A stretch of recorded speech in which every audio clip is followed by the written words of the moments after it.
السلام عليكم ورحمة الله وبركاته. أهلا بكم في قناتي، قناة وصفات سهلة وبسيطة مع نجلاء. إن شاء الله احنا هنعمل مع بعض برضو النهاردة كمان وصفة بسيطة خالص وسهلة جدا، وبرضو إن شاء الله اقتصادية جدا وعلى قد إيدينا. أنا هعمل معاكم وصفة كده هنعملها بالبتنجان. هو بتنجان بس احنا هنخلي البتنجان ده دلوقتي هنخليه رول بتنجان. يلا نشوف كده أول خطوة هنعملها ايه. يلا بقى نعمل مع بعض رولات البتنجان. أنا معايا هنا بتنجان رومي، يكون اللي هو البتنجان الطويل شويه ده، عشان احنا هنعمله دلوقتي شرايح. يلا بقى نشوف نبتدي نعمل ايه.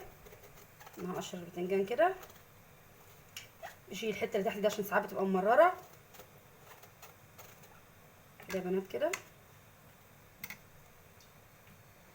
قطعيه شرايح بالطول كده، شرايح رفيعه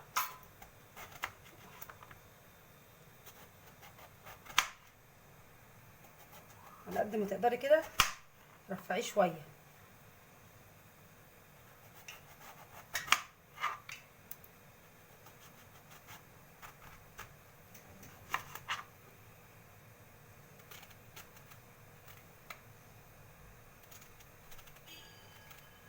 انا مش هحط عليه ملح ولا هحط عليه اي حاجه خالص، انا هقليه في الزيت على طول دلوقتي حالا.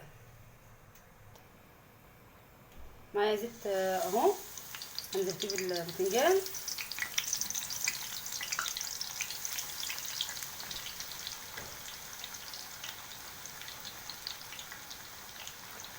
عايزين تحميرته كده تبقى خفيفه، يعني نخلي تحميرته كده خفيفه لانه لسه هيدخل الفرن.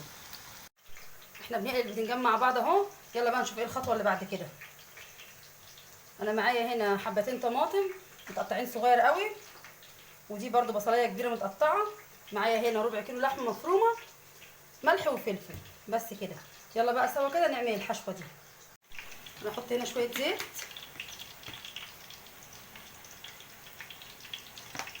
بس كده.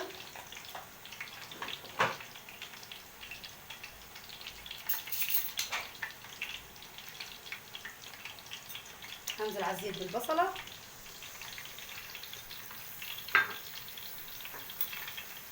كمان حبتين الطماطم،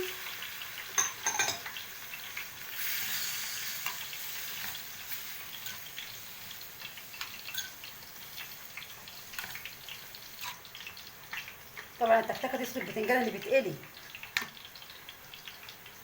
هنزل عليها باللحمه المفرومه، ده ربع كيلو لحمه مفرومه زي ما قلت لك كده، حاجه اقتصاديه جدا.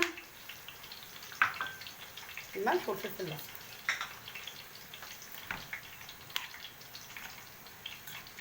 هسيبهم بقى يستووا مع بعض لغايه ما اخلص قليه البتنجان.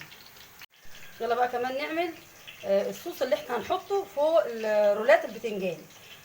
مطلوب ايه بقى؟ معايا هنا 4 حبات طماطم كبار متقطعين صغير قوي، معلقه توم كبيره، ملح وفلفل اسمر. يلا بقى نروح على البوتاجاز نشوف هنعمل ايه. يلا معايا طاسه على النار، هحط فيها شويه زيت.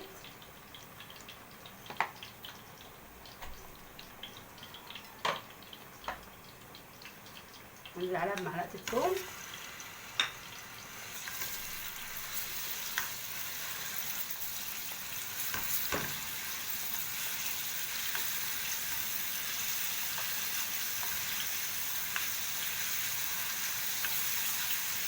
شوحت ثوم كده. انا عايزه الثوم يصفر بس، عشان لما الثوم بيحمر قوي بيمرر.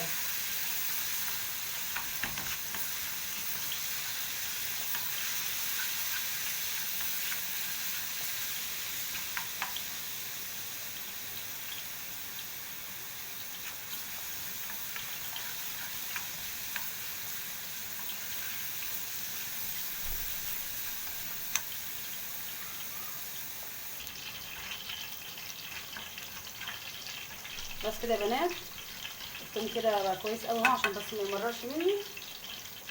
هنزل عليه بالطماطم اللي انا فرماها، يعني مقطعها صغير ناعم، الملح والفلفل الاسمر، بس كده. هسيبها بقى تتسبك مع بعضها خالص براحتها، وبرده اللحمه معانا بتستوي. انا كده هسيب الطماطم دي او الصوص ده يستوي.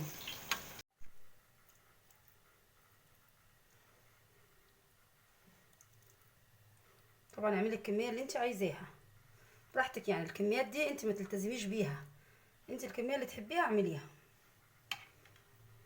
كده. فيها رول كده، تيجي تحطيها في الصينيه.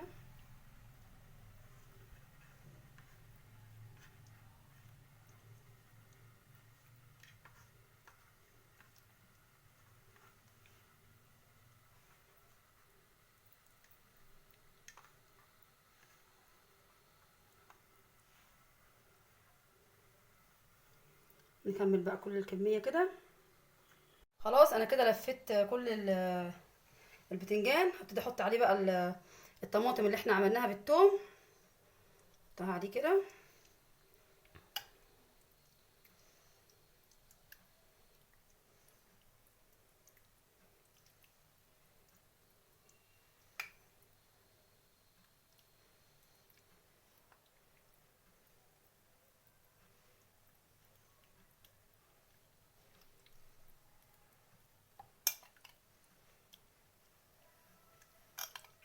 انا كده خلاص هدخلها بقى الفرن. طبعا هي مستويه، اللحمه مستويه، البتنجان مستوي، كل حاجه. انا ادخلها تحت الشوايه بس تاخد لون وتطلع بقى خلاص. كده خلاص طلعنا صينيه الرولات بتاعه البتنجان من الفرن. انا يا دوب بس حمرت الوش حاجه بسيطه خالص، لان البتنجان مستوي واللحمه مستويه وكل حاجه مستويه. هي خدت بس ريحه حلوه من الفرن وخلاص. يا رب يكون الفيديو عجبكم، ولو عجبك الفيديو ما تنسيش تعملي لايك وشير، ولو كنت اول مره تشوفيني يا ريت تشتركي في القناه. مع السلامه في فيديو جديد.